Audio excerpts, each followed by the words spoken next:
नमो ब्रह्मादि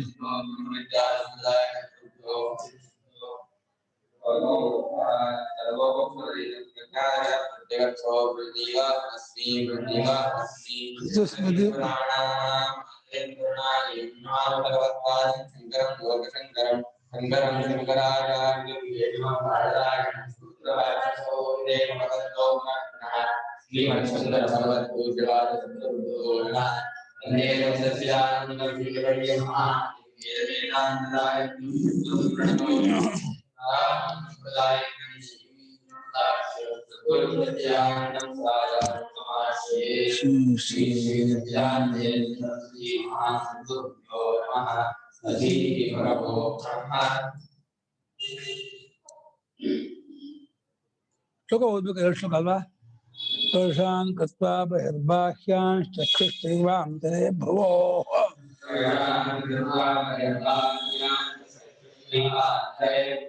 ಪ್ರಾಣಾಪಾನೋ ಸಮೋ ಕೃತ್ವಾ ನಾಸಾಭ್ಯಂತರಚಾರಿಣೌ ಯತೇಂದ್ರಿಯ ಮನೋಬುದ್ಧಿರ್ಮುನಿರ್ಮೋಕ್ಷಪರಾಯಣಃ ವಿಗತೇಚ್ಛಾಭಯಕ್ರೋಧೋ ಯಃ ಸದಾ ಮುಕ್ತ ಏವ ಸಃ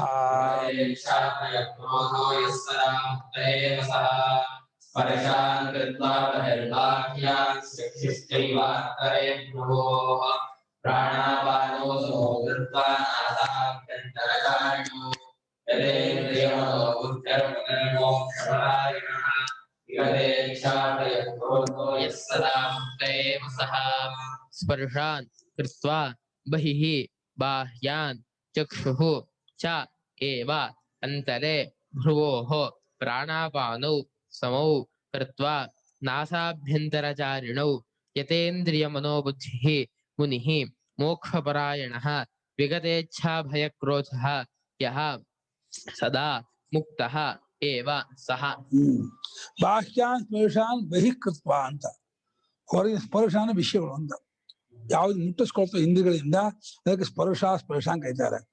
ಶಬ್ದ ಸ್ಪರ್ಶಗಳನ್ನು ಹೊರಗಡೆ ಇದೆ, ಅದನ್ನು ದೇಹಕ್ಕಿಂತ ಹೊರಗಡೆ ಇದೆ ಅಂತ. ಹೊರಗಡೆ ಇರತಕ್ಕಂತಹ ವಿಷಯಗಳನ್ನ ಹೊರಗಡೆಯಲ್ಲೇ ಇಟ್ಟು ನಾವೇನ್ ಮಾಡ್ತಿದೀವಿ, ತುಂಬ್ತಾ ಇದೀವಿ ಒಳಕ್ಕೆ. ಮನೆಯೊಳಗೆ ಕಸ ತುಂಬುವ ಹಾಗೇನೆಯೇ ಈ ಹೊರಗಿನ ಶಬ್ದ ಸ್ಪರ್ಶ ರೂಪದಲ್ಲ ಇಂದ್ರಿಯಗಳ ಮೂಲಕ ಹೊರಗೆ ತುಂಬಿ ತುಂಬಿ ಮನಸ್ಸೊಳಗೆ ಇಟ್ಕೊಂಡು ಮನಸ್ಸನ್ನು ಕುಲಿಗಟ್ಟಿಸ್ತಾ ಇದೀವಿ. ಕುಲಿಗಟ್ಟು ಹೋಗಿದೆ ಮನಸ್ಸು.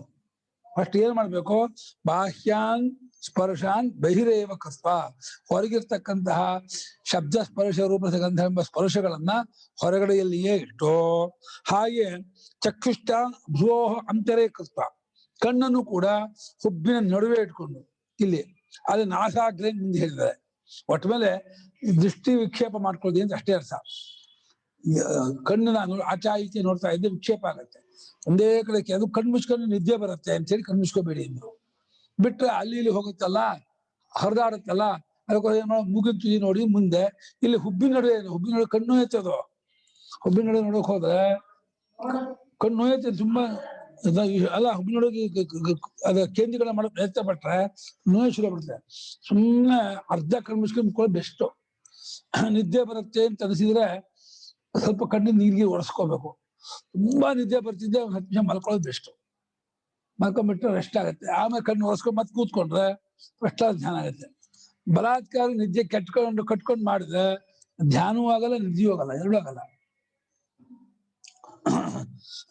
ಚಕ್ಷುಷ್ಟ ಅಂದ್ರೆ ಕಣ್ಣನ್ನ ಭ್ರುವೋಹ ಅಂತರೇ ಕೃತ, ಹುಬ್ಬುಗಳ ನಡುವೆ ಅಂದ್ರೆ ಬೇರೆ ಕಡೆ ವಿಕ್ಷೇಪ ಮಾಡದೆ ಅಲ್ಲೇಕ ಮಾಡ್ಕೊಂಡು, ಹಾಗೆ ನಾಸಾಭ್ಯಂತರಚಾರಣು ಪ್ರಾಣಾಪಾನ, ಮೂಗಿನ ಒಳಗೆ ಸಂಚಾರ ಮಾಡ್ತಿರೋ ಪ್ರಾಣಾಪಾನಗಳನ್ನು ಕೂಡ ಸಮವು ಕೊಡ್ತೀವಿ. ಅಂದ್ರೆ ಒಂದೇ ಫಾಸ್ಟ್ ಆಗಿ ಉಸಿರಾಟ ಮಾಡಬಾರ್ದು, ನಿಧಾನವಾಗಿ ಉಸಿರಾಟ ಮಾಡಬಾರ್ದು.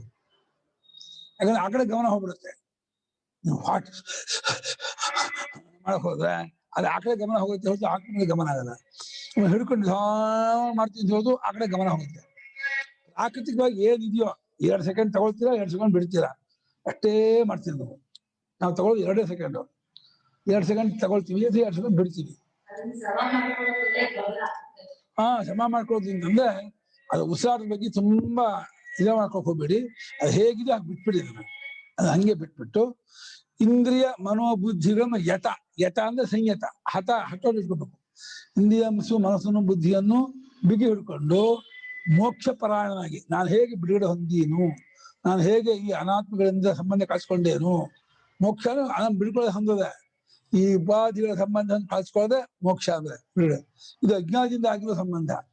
ಇದು ಅಜ್ಞಾನವನ್ನು ಹೇಗೆ ನಾನು ಕಳ್ಕೊಳ್ಳಿ ಎಂಬುದಾಗಿ ಅದರ ಚಿಂತನೆಯಲ್ಲಿ ಮುಗಿತಾ ಇಚ್ಛಾ ಭಯ ಕ್ರೋಧ ಇದೆಲ್ಲ ಬಿಟ್ಟವನಾದ್ರೆ ತಿಳಿಯಾಗುತ್ತೆ ಮನಸ್ಸು. ಅವಾಗ ಸದಾ ಯಹ ವರ್ತತೆ ಸಹ ಮುಕ್ತೇ. ಈ ರೀತಿ ಯಾವಾಗಲೂ ಮಾಡ್ತಾ ಇದ್ದೀವನು ಮುಕ್ತನ ಆಗೇ ಬಿಡ್ತಾನೆ, ಮುಕ್ತನಾದವನೇ ಅವನು. ಇದೊಂದು ರೀತಿ ಧ್ಯಾನ ಯೋಗದ ವಿಚಾರವನ್ನು ಸಂಕ್ಷಿಪ್ತವಾಗಿ ಹೇಳಿದಂತಹ 2 ಶ್ಲೋಕ. ಇದನ್ನು ವಿಸ್ತಾರವಾಗಿ 6ನೇ ಅಧ್ಯಾಯದಲ್ಲಿ ಹೇಗ್ ಮಾಡ್ಬೇಕು ಅಂತ ಹೇಳ್ತಾರೆ.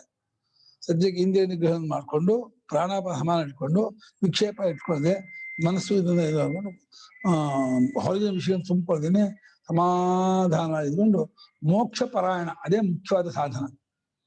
ಮೋಕ್ಷಂ ಪರಹ ಅಯನಂ ಯಸ್ಯ, ಮೋಕ್ಷವನ್ನು ಹೊಂದೋದು ಅನ್ನೋದೇ ಹೆಚ್ಚಿನ ಆಶ್ರಯ ಯಾರಿಗೋ.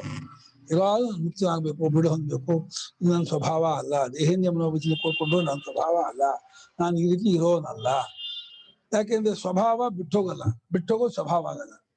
ನಾನು ಸುಷುಪ್ತಿಯಲ್ಲಿ ದೇಹೇಂದ್ರಿಯ ಮನೋಬುದ್ಧಿ ಸಂಬಂಧ ಇಲ್ಲದೆ ಇದ್ದವನಾಗಿರ್ತೀನಿ, ಈಗ ಬರ್ತೀನಿ ಅಂದ್ರೆ ಇದು ತಾತ್ಕಾಲಿಕ ಅಂತ ಆಯ್ತು. ಎಚ್ಚರದಲ್ಲೂ ಯಾವಾಗಲೂ ಒಂದರಲ್ಲೇ ಇರಲ್ಲ, ಓಡಾಡ್ತಾನೆ ಇದೀವಿ. ಒಮ್ಮೆ ದೇಹಕ್ಕೆ ಬರ್ತೀನಿ, ಒಮ್ಮೆ ಇಂದ್ರಿಯಕ್ಕೆ ಬರ್ತೀನಿ, ಒಮ್ಮೆ ಮನಸ್ಸಿಗೆ ಹೋಗ್ತೀನಿ, ಒಮ್ಮೆ ಬುದ್ಧಿ ಹೋಗ್ತೀನಿ, ಯಾವಾಗಲೂ ಒಂದು ಬಿಟ್ಟು ಓಡಾಡ್ತಾನೆ ಇರ್ತೀನಿ. ಅರ್ಥ ಏನಾಯ್ತು, ಇದೆಲ್ಲ ಸಂಚಾರದ ಸ್ಥಾನಗಳೇ ಹೊರತು ನನ್ನ ಸ್ಥಾನ ಅಲ್ಲ, ನನ್ನ ಸ್ವರೂಪಕ್ಕೆ ಸೇರಿದ್ದಲ್ಲ. ಇಷ್ಟನ್ನು ಬಿಟ್ಟು ತಾನಾಗಿ ಉಳಿಯುವುದರ ಮೂಲಕ ತನ್ನನ್ನು ಗುರುತಿಸ್ಕೊಬೇಕು. ತಾನು ಯಾವ ರೀತಿ ಅದು ಉಪನಿಷತ್ ಜ್ಞಾಪ ಮಾಡ್ಕೊಡುತ್ತೆ. ನೋಡು, ನೀನು ಇದೆಲ್ಲಕ್ಕೂ ಸಾಕ್ಷಿಯಾಗಿರುವ, ಎಲ್ಲರನ್ನು ಬೆಳಗುವ ನೀನು ಹುಟ್ಟಿಲ್ಲದ, ಬದಲಾವಣೆ ಇಲ್ಲದ, ಅದ್ವಿತೀಯವಾದ, ಅಖಂಡವಾದ ಪರಿಪೂರ್ಣ ಸ್ವರೂಪನಾಗಿದೆ ನೀನು ಅಂತ ಉಪನಿಷತ್ ಜ್ಞಾಪ ಕೊಡೋದು ಗೊತ್ತಾಗುತ್ತಲೇ ವಿದ್ಯೆ ಹೋಗ್ಬಿಡುತ್ತೆ. ಅದು ಅವ್ರು ಮುಕ್ತ ಆಗ್ಬಿಡ್ತಾನೆ. ಪರುಷಾನ್ ಶಬ್ದಾದಿ ಕೃತ್ವಾ ಬಹಿಃ ಬಾಹ್ಯಾನ್ ಶ್ರೋತ್ರಾದಿದ್ವಾರೇಣ ಅಂತಃ ಬುದ್ಧೌ ಪ್ರವೇಶಿತಾಃ ಶಬ್ದಾದಿಯೋ ವಿಷಯಾಃ. ಕಿವಿಯ ಮುಂತಾದ ಮೂಲಕವಾಗಿ ಶಬ್ದ ಮುಂತಾದ ವಿಷಯಗಳನ್ನ ಇದುವರೆಗೆ ನಾವು ಒಳಗೆ ಪ್ರವೇಶ ಮಾಡ್ತಾ ಇದೀವಿ. ಇದನ್ನ ಈ ಶಬ್ದಾದಿಗಳನ್ನ ಇದಕ್ಕೆ ಸ್ಪರ್ಶ ಅಂತ. ಇದನ್ನ ಹೊರಗಡೆಯಲ್ಲಿಯೇ ಇಟ್ಟು ಅದ್ರ ಚಿಂತೆ ಮಾಡ್ತಿದ್ರೆ ಹೊರಗಡೆ ಇಡೋದು, ನೀನು ಹೊರಗಡೆ ಇಡ್ಬೇಕಾಗಿಲ್ಲ, ಅದು ಹೊರಗಡೆಯಲ್ಲೇ ಇದೆ. ಅದು ಏನ್ ಮಾಡ್ತೀನಿ ಒಳಗೆ ಬಂದಿಲ್ಲ, ನೀವು ಆಗಿಲ್ಲ. ಸುಮ್ಮನೆ ವೃಥಾ ಅದರ ಚಿಂತೆ ಹಚ್ಕೊಂಡು ಮನಸ್ಸನ್ನು ಕೆಡಿಸ್ಕೊಂಡಿದ್ದೀವಿ. ಆ ಚಿಂತೆಯನ್ನು ಹಚ್ಕೋದೇ ಇದ್ರೆ ಸಾಕು, ತಾನೇ ಮನಸ್ಸು ತಿಳಿ ಆಗತ್ತೆ. ಮನಸ್ಸನ್ನು ತಿಳಿ ಮಾಡ್ಬೇಕಾಗಿಲ್ಲ, ಅದು ಬರದೇ ಇರೋ ಮಾಡ್ಕೊಂಡ್ಬಿಟ್ಟು ತಿಳಿ ಆಗ್ಬಿಡತ್ತೆ. ನಾವು ಹೇಳ್ತೇವೆ ನದಿ ಕ್ಲೀನ್ ಮಾಡ್ಬೇಕಾಗಿಲ್ಲ, ನದಿ ಗಟರ್ ಹೋಗದೆ ಇರೋಗಿ ನೋಡಿದ್ರೆ ಆಯ್ತು, ನದಿ ತಾನೇ ಕ್ಲೀನ್ ಆಗುತ್ತೆ. ಒಂದ್ ಮಳೆಗಾಲದ ಎಲ್ಲ ಖುಷಿಗಳು ಬಂತೆ. ಈಗ ನಮ್ಮ ಮಾನಸ ಸರೋವರ ಇದೆಯಲ್ಲ, ಅದು ತಿಳಿಯಾಗಿ ಇರೋದು. ಅದು ನಾವು ದಿವಸ 5 ಚರಂಡಿ ಪಂಚೇಂದ್ರಿಯ ಅನ್ನೋ ಚರಂಡಿಯಿಂದ ಒಳಗಡೆ ಕೆಟ್ಟ ವಿಷಯನು, ಒಳ್ಳೆಯದು ಕೆಟ್ಟದ್ದು ಎರಡು ಕೆಟ್ಟದ್ದೇ. ಅದು ಕೆಟ್ಟದ್ದು ಶಬ್ದಕ್ಕರ್ಥ ತತ್ವ ವಿಚಾರ ಕೆಟ್ಟದ್ದು ಅಂತ ಅಷ್ಟೇ ಹೇಳೋದು. ಒಳ್ಳೇದನ್ನು ತುಂಬ್ಕೋಬಹುದು ಅಂತ ಅರ್ಥ ಅಲ್ಲ. ಒಳ್ಳೇದು ತುಂಬಿಕೊಂಡು ಒಳ್ಳೇದು ಕೆಟ್ಟದ್ದು ಇಂದ್ರಿಯ ಮಾಡಿಕೊಂಡು ವಿಭಾಗವೇ ಹೊರತು ವಸ್ತುತಃ ವಿಷಯ ಒಳ್ಳೇದಲ್ಲೇ ಕೆಟ್ಟದ್ದು. ಅದನ್ನ ತುಂಬಿಕೊಂಡಷ್ಟು ವಿಕ್ಷೇಪ ಜಾಸ್ತಿ ಅಷ್ಟೇ. ಅದನ್ನು ತುಂಬ್ಕೊಳ್ಳೋದನ್ನ ಬಿಡ್ಬೇಕು. ಬಾಹ್ಯ ಪ್ರಪಂಚ ವಿಚಾರ ಪೂರ್ತಿ ಡಿಸ್ಕಸ್ ಮಾಡ್ಬೇಕು, ಅದು ಹಚ್ಕೊಳ್ಳೇಬಾರ್ದು, ಅದು ಪೂರ್ತಿ ಮರ್ತವಾಯಿತು.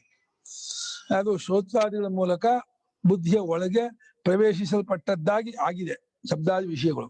ಅವುಗಳನ್ನ ಆ ಬಾಹ್ಯವಾಗಿರುವ ಆ ಸ್ಪರ್ಶಾದಿಗಳನ್ನ ಶಬ್ದಾದಿಗಳನ್ನ ಹೊರಗಡೆಯಲ್ಲಿಯೇ ಇಟ್ಟು ತಾನ್ ಅಚಿಂತೆಯತಃ ಶಬ್ದಾದಯ ಬಾಹ್ಯಾಹ ಬಹಿರೇವ ಕೃತಾ ಭವಂತಿ. ಹೊರಗಡೆ ಇಡೋದು ಶಬ್ದಕ್ಕೆ ಅರ್ಥ ಹೇಳ್ತಾ ಇದ್ದಾರೆ. ಅವುಗಳನ್ನು ಚಿಂತನೆ ಮಾಡದೆ ಇದ್ದವನಾದರೆ ಆ ಹೊರಗಿನ ಶಬ್ದಾದಿಗಳು ಹೊರಗಡೆಯಲ್ಲಿಯೇ ಇರುತ್ತವೆ. ಚಿಂತನೆ ಮಾಡಿದ್ರೆ ಒಳಗೆ ಬರುತ್ತೆ. ಅವ್ರು ಏನ್ ಮಾಡ್ತಿದ್ದಾರೆ, ಏನ್ ಕುತೂಹಲ ಇಟ್ಕೊಂಡ್ರೆ ನಿನಗೆ ವಿಕ್ಷೇಪ ಆಗುತ್ತೆ, ಆ ಕಡೆ ಹೋಗ್ತಿದಾಗುತ್ತೆ. ಏನು ಕುತೂಹಲ ಇಟ್ಕೊಳ್ಳದೆ, ಅದು 3 ಹೇಳ್ತಾರಲ್ಲ, ಮನುಷ್ಯನಿಗೆ ಒಂದು ಅನುಕರಣೆ ಸ್ವಭಾವ, ಒಂದು ಹೋಲಿಕೆ ಸ್ವಭಾವ, ಒಂದು ಸ್ಪರ್ಧೆ ಸ್ವಭಾವ. ಇದು 3 ಬಿಟ್ರೆ ಮನಸ್ಸು ಬದಲಾಗುತ್ತೆ. ಅನುಕರಣೆ ಅವರು ನಮ್ಮ ಪಕ್ಕದ ಮನೆ ನಾವು ನೋಡೋದು ಬಾ ಹೇಗಿದ್ದಪ್ಪ ಇದು ಹಾಗೆ ನೋಡಿ, ಸ್ವಂತ ಮನೆ ಇಟ್ಟುಕೊಂಡ್ರು, ಮನೆ ಕಟ್ಕೊಂಡ್ರು, ಎಷ್ಟು ಕಟ್ಕೊಳ್ಳೆ 4 ದಿವಸ ಕಟ್ಕೊಳ್ಳೆ ಏನಂತೆ ಹಂಗನ್ಸಲ್ಲ, ಅಯ್ಯೋ ನಾವು ಹಾಗೆ ಮೇಲೆ ಆಗ್ಬೇಕು ಅಂತ ಸ್ಪರ್ಧೆ ಮಾಡೋದು.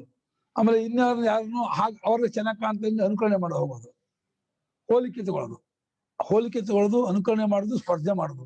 ಈ 3 ಕೆಟ್ಟ ಗುಣ ಈ ಮನಸ್ಸಿಗೆ. ಇದರಿಂದ ಮನಸ್ಸು ಹಾಳಾಗುತ್ತೆ. ಇನ್ನು ಭೋಗಾಸಕ್ತಿ ಇದ್ದಂತೋ ಅದು ವಿಷಯ ತುಂಬ್ತಾ ಇರುತ್ತೆ. ಮೂಟೆ ಒಳಗೆ ವಿಷಯ ಪದಾರ್ಥ ತುಂಬ ಹಾಗೇನೆ ಮನಸ್ಸೊಳಗೆ ವಿಷಯ ತುಂಬಿ ತುಂಬಿ ತುಂಬಿ ಕೊಲಿಗೆಟ್ಟು ಹೋಗುತ್ತೆ ಮನಸ್ಸು. ಹಾಗಾಗಿ ಅವುಗಳನ್ನು ಚಿಂತಿಸದೇ ಇದ್ದವನಾದರೆ ಆ ಶಬ್ದಾದಿಗಳು ಹೊರಗಡೆಯಲ್ಲಿಯೇ ಇಟ್ಟವುಗಳಾಗಿ ಆಗುತ್ತವೆ. ಅದನ್ನೇ ತಾನ್ ಏವಂ ಬಹಿಃಕೃತ್ವ ಚಕ್ಷುಶ್ಚೈವ ಅಂತರೇ ಭ್ರುವೋ,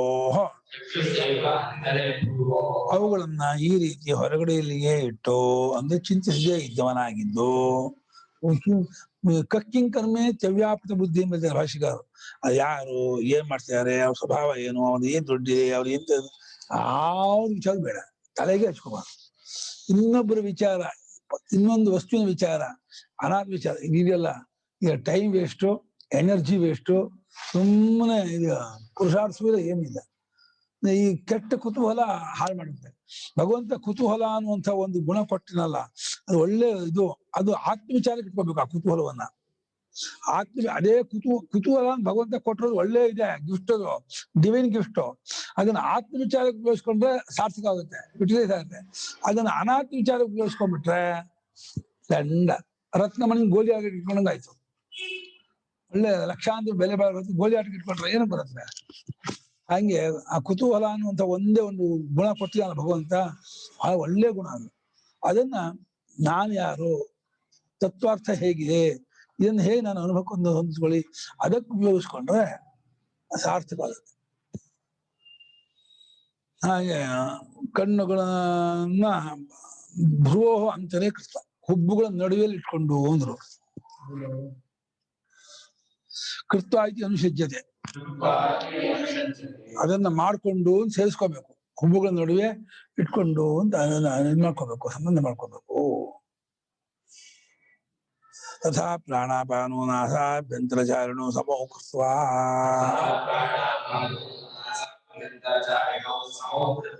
ಹಾಗೆ ಪ್ರಾಣಾಪಾನಗಳನ್ನು ಕೂಡ ಮೂಗಿನ ಒಳಗೆ ಸಂಚಾರ ಮಾಡುತ್ತಿರುವಂತಹ ಪ್ರಾಣಾಪಾನಗಳನ್ನ ಸಮವನ್ನಾಗಿ ಮಾಡಿಕೊಂಡು, ಅಂದ್ರೆ ಏನ್ ಪ್ರಾಕೃತಿಕವಾಗಿದೆಯೋ ಅದನ್ನ ಹಾಗೆ ಬಿಟ್ಟು ಅಷ್ಟೇ ಅರ್ಥ.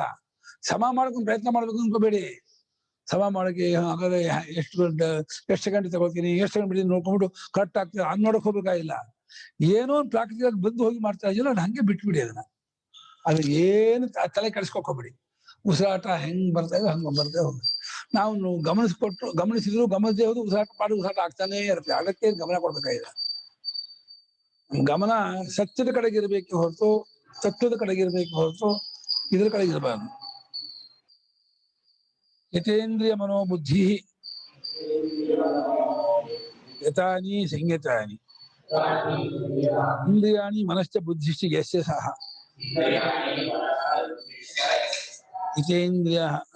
ಯತೇಂದ್ರಿಯ ಮನೋಬುದ್ಧಿ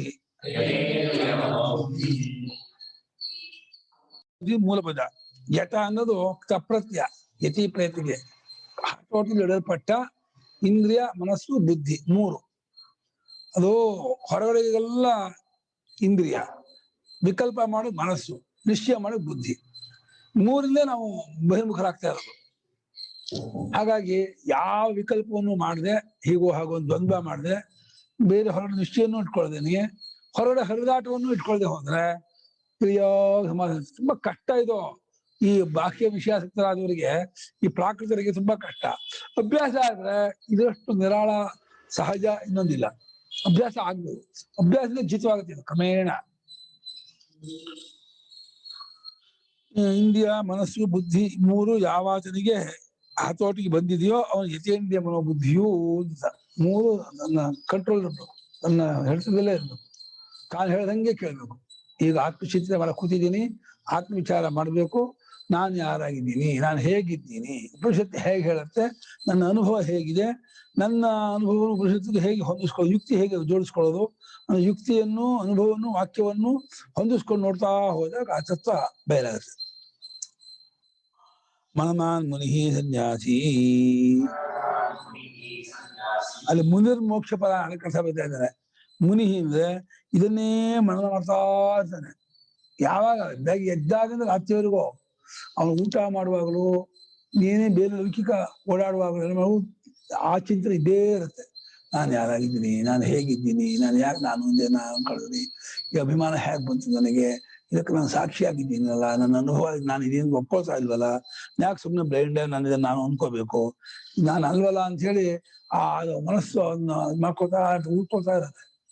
ಸುಮ್ಮನೆ ನಾನು ಯಶು ಹೆಂಗೆ ನಾನು ಯಶ್ ಆಗ್ತೀನಿ, ಯಶು ನನ್ನ ಹೆಸರು ಯಶೇ, ನಾನು ಹೆಸರಾದ್ರೆ ನನ್ನ ಹೆಸರಾದ್ರೆ ನಾನು ಅಲ್ವಲ್ಲ, ನಾನು ಯಾರು ಅಚಕೋಹಂ, ಎಲ್ಲದರಲ್ಲೂ ಸೇರ್ಕೊಂಡಿದ್ದೀನಿ, ಎಲ್ಲವನ್ನೂ ಬಿಟ್ಟಿದ್ದೀನಿ, ಎಲ್ಲದರಲ್ಲೂ ಸೇರ್ಕೊಂಡಾಗ ಅದೇ ಆಗ್ತೀನಿ, ಎಲ್ಲವನ್ನು ಬಿಟ್ಟಾಗ ಹೇಗಿರ್ತೀನಿ ಮತ್ತೆ ಗೊತ್ತಿಲ್ಲ. ಇದೇ ಒಳ್ಳೆಯ ನಾನು ಗಂಡು ಅಂತೀನಿ ದೇಹಕ್ಕೆ ಸೇರ್ಕೊಂಡಾಗ, ಹಾಗೆ ನಾಮಗೆ ನಾನು ಗೋಪಾಲ ಅಂತೀನಿ, ಎಲ್ಲ ಅದೇ ಗೊತ್ತಾಗುತ್ತೆ. ಎಲ್ಲ ಬಿಟ್ಟಾಗ ನೀನ್ ಯಾರು ಅಂತ ಗೊತ್ತಾಗಲ್ಲ ಅಂತಾನೆ.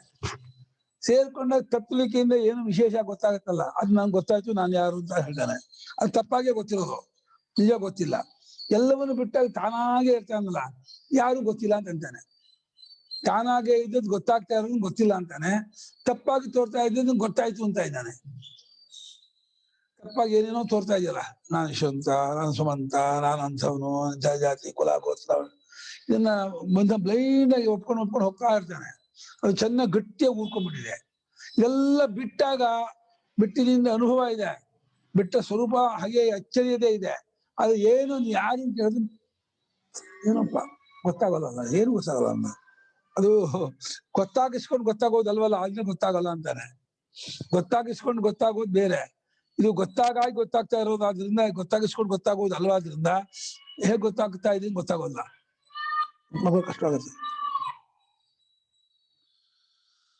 ಹಾಗೆ ಯಾವಾಗ ಮನನ ಮಾಡ್ತಾ ಇರ್ತಾನೆ. ಅದಕ್ಕೆ ಮುನಿ ಹೆಸರು, ಅವನು ಸನ್ಯಾಸಿ. ಯಾಕೆಂದ್ರೆ ಎಲ್ಲವನ್ನು ಬಿಟ್ಟದಕ್ಕಾಗಿ ಕೂತಿರಲ್ಲ. ಫುಲ್ ಡಿವೋಟು, ಪಾರ್ಶಿಯಲಿ ಡಿವೋಟ್ ಆಗೋದು ಗೃಹಸ್ಥ, ಫುಲ್ ಡಿವೋಟ್ ಆಗೋದು ಸನ್ಯಾಸಿ. ಅವನು ಗೃಹಸ್ಥ ಮಾಡ್ತಾನೆ, ಎಷ್ಟೆಷ್ಟೋ ಹೊತ್ತು ಮಾಡ್ತಾನೆ, ಆದ್ರೆ ಸಾಕಾಗಲ್ಲ. ಅದು 14 ಗಂಟೆ ಮಾಡಿದ್ರೆ ಅವಾಗ ಟೆಕ್ಕ ಸಿಗಲ್ಲ.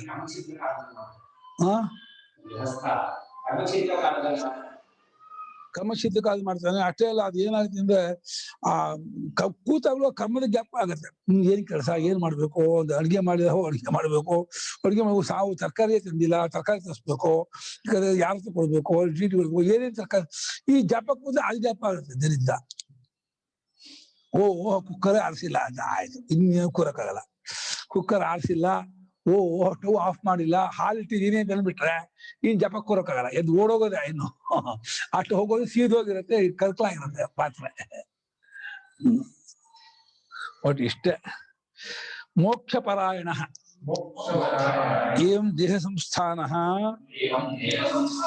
ಮೋಕ್ಷ ಪರಾಯಣ ಮೋಕ್ಷ ಏವ ಪರಂ ಅಯನಂ ಪರಾಗತಿ ಯಸ್ಯ ಸೋಯಂ.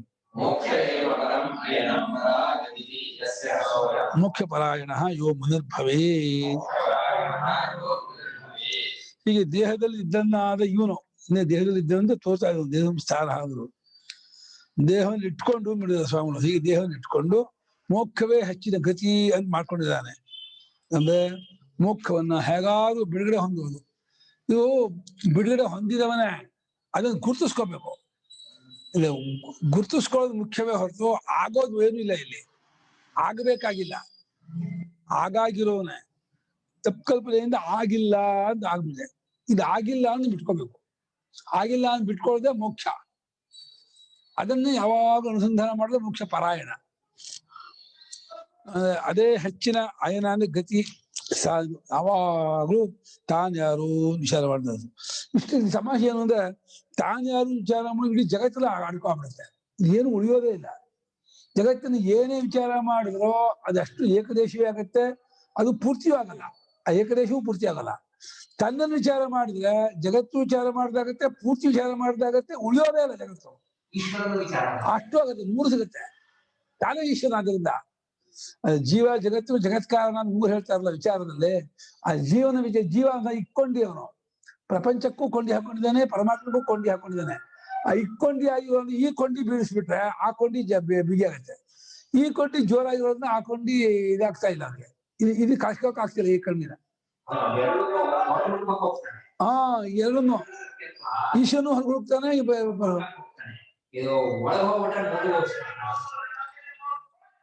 ಅದಕ್ಕೆ ಬಿಟ್ಕೊಳ್ಳೋದನ್ನ ಯಾರು ಕಲ್ತ್ಕೋಬೇಕು. ಅಭಿಮಾನ ಬಿಟ್ಕೊಳ್ಳೋದು, ತಾದಾತ್ಮ್ಯ ಬಿಟ್ಕೊಳ್ಳೋದು ಇದೆಯಲ್ಲ, ಇದನ್ನು ಕಲ್ತಷ್ಟು ತಾನು ಯಾರು ಒಳಗೆ ಗೊತ್ತಾಗ್ತದೆ. ಮೋಕ್ಷ ಪರಾಯಣನಾಗಿ ಯಾವ ಈ ಪರವೇ ಗತಿ ಯಾವ ಇವನಿಗೋ ಇವನು ಮೋಕ್ಷ ಪರಾಯಣನು ಈ ರೀತಿ ಇರಬೇಕು. ಮುನಿ ಆದವನು ಯಾವಾಗಲೂ ಸ್ವಸ್ವರೂಪ ಅನುಸಂಧಾನ ಅಂತ ಹೆಸರಿಕೆ, ತನ್ನ ಸ್ವರೂಪದ ಅನುಸಂಧಾನ. ನನ್ನ ಭಕ್ತಿ ಸ್ವಸ್ವರೂಪ ಅನುಸಂಧಾನ ಭಕ್ತಿ ರಿಚ್ಚುಚ್ಚತೆ ಬುಧೈ ಅಂತ ಇದು ಬರುತ್ತೆ ವಿವೇಕ ಚೂಡಾವಣಿ ಮುಂದೆ. ಪ್ರೇಮಕ್ಕೆ ಆಸ್ಪದ ಆತ್ಮನೇ, ಅತ್ಯಂತ ಪ್ರಿಯತಮ ಅವನೇ. ಆ ಪ್ರಿಯತಮನು ಪ್ರೀತಿ ಮಾಡಿಸ್ಕೊಂಡು ಪ್ರಿಯನಾಗಿಲ್ಲ. ಎಲ್ಲ ಲೋಕದ ಪ್ರತಿಯೊಂದು ಪದಾರ್ಥವು ಪ್ರೀತಿ ಮಾಡಿ ಪ್ರಿಯವಾಗಿರುತ್ತೆ. ಸ್ವತಃ ಪ್ರೇಮ ಅವನು ಪ್ರಿಯ. ಆದ್ರೆ ಪ್ರಿಯನ ಆಗಿರೋದ್ರಿಂದನೇ ಪ್ರೀತಿ ಸ್ವರೂಪ ಆಗಿರೋದ್ರಿಂದ ಅವನು ಪ್ರಿಯ ಅನ್ಸೋದೇ ಅವನಿಗೆ. ಬೆಂಕಿ ಬಿಸಿ ಗೊತ್ತಾಗಲ್ಲ, ಸಕ್ಕರೆ ಸಿಹಿ ಗೊತ್ತಾಗಲ್ಲ. ಹಾಗೆ ಪ್ರಿಯನ ಆಗಿರೋ ಅವನಿಗೆ ತಾನು ಪ್ರಿಯ ಗೊತ್ತಾಗೋದೇ ಇಲ್ಲ. ಅದು ಇಂದ್ರಿಯಗಳಿಂದ ಹೊರಮುಖ ನೋಡಿ ಹೊರಗೆ ಯಾವುದೋ ಪ್ರಿಯ ಕಲ್ಪಿಸ್ಕೊಂಡು ಮೋಸ ಹೋಗ್ತಾ ಇದೆ. ವಿಗತೆ ಇಚ್ಛಾ ಭಯ ಕ್ರೋಧ ಅಂದ್ರು. ಇಚ್ಛಾ ಚ ಭಯಂಚ ಕ್ರೋಧಶ್ಚ ಇಚ್ಛಾ ಭಯ ಕ್ರೋಧ.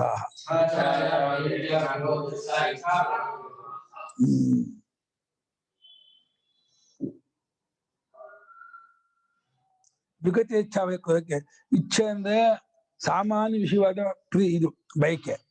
ಭಯ ಅಂದ್ರೆ ಅದು ಬರ್ಲಿಲ್ಲ ಅಥವಾ ಬಂದೆ ಎಲ್ಲಿ ಏನಾಗ್ಬಿಡುತ್ತೋ, ಬಂದಿದ್ ಯಾರು ಗೊತ್ತಿ ಏನೋ ತಗೊಂಡ್ಬಿಡ್ತಾರೋ, ಏನೋ ಒಂದು ಇಷ್ಟವಾದ ವಸ್ತು ಬರುವಾಗ ಅಯ್ಯೋ ಬರ್ಲಿಲ್ಲ ಅಂತ ಜುಗುಡ ಇರುತ್ತೆ.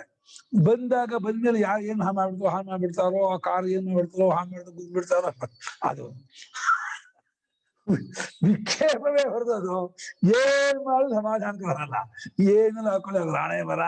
ಆದ್ರೆ ಹಾಕ್ಬೇಕು ಅಂದ್ರೆ ಆಗ್ತಾ ಏನ್ ಹಾಕೊಳ್ಳಿ. ಇಚ್ಛೆ ಕ್ರೋಧ ಆಮೇಲೆ ಸಿಟ್ಟು, ಅದೇನೋ ಆಗ್ಬಾರ್ದು ಆಗ್ಬಿಡ್ತು ಅಂದ್ರೆ ಮೈಯೆಲ್ಲ ಉರಿಯುತ್ತೆ. ಹಂಗ್ ಮಾಡ್ಬಿಟ್ರ ಹಿಂಗ್ ಮಾಡ್ರ ಸಿಟ್ಟು. ಮೂರು ತಪ್ಪು. ಇಷ್ಟಪಟ್ಟಿದ್ದೆ ಮೊದಲನೇ ತಪ್ಪು. ಆಮೇಲೆ ಅದರಿಂದ ಉದ್ಯೋಗ ಪಟ್ಕೊಂಡು ಎರಡನೇದು. ಆಮೇಲೆ ಉದ್ಯೋಗ ತಕ್ಕಾಗಿ ನಡೀತು ಒಂದು ಕೋಪ ಬರುತ್ತಲ್ಲ ಮೂರನೇದು. ಮೂರನ್ನು ಬಿಟ್ಕೋಬೇಕಂದ್ರೆ ಸಾಧಕ. ಮೂರನ್ನು ಬಿಟ್ಕೋಬೇಕಾದ್ರೆ ತಂದು ಅಂತ ಏನು ಇರಬಾರ್ದು. ತಂದು ಅಂತ ಏನು ಇಲ್ಲದೆ ಹೋದ್ರೆ ಆಗಲ್ಲ. ತಂದು ಅಂತ ಏನು ಇರಬಾರ್ದು ಅಂದ್ರೆ ಅವನಿಗೆ ಸನ್ಯಾಸಿ ಅನ್ನೋದು. ತನ್ನದೆಲ್ಲವನ್ನು ಬಿಟ್ಕೋಬೇಕು. ಈ ತಂದೆಲ್ಲ ಬಿಟ್ಕೊಂಡ್ಮೇಲೆ ಇನ್ನು ಅವನಿಗೆ ಬದುಕಿಗೆ ಏನೋ ಬೇಕಲ್ಲ, ಭಿಕ್ಷಾನ್ನ ಮಾಡ್ತಾನೆ. ಅದನ್ನ ಗೃಹಸ್ಥಿ ನೋಡ್ಕೋಬೇಕು. ಶಾಸ್ತ್ರಕಾರ ಮಾಡಿದ್ದಾರೆ, ಅವರ ಯೋಗಕ್ಷೇಮ ನೋಡ್ಕೊಳ್ಳಿ, ಅದಕ್ಕಾಗಿ ಕೂತಂಥವ್ರನ್ನ ನೋಡ್ಕೊಳ್ಳಿ. ಶಾಸ್ತ್ರ ಕರೆಕ್ಟ್ ಆಗಿ ಶಾಸ್ತ್ರ ವ್ಯವಸ್ಥೆ ತುಂಬಾ ಚೆನ್ನಾಗಿದೆ.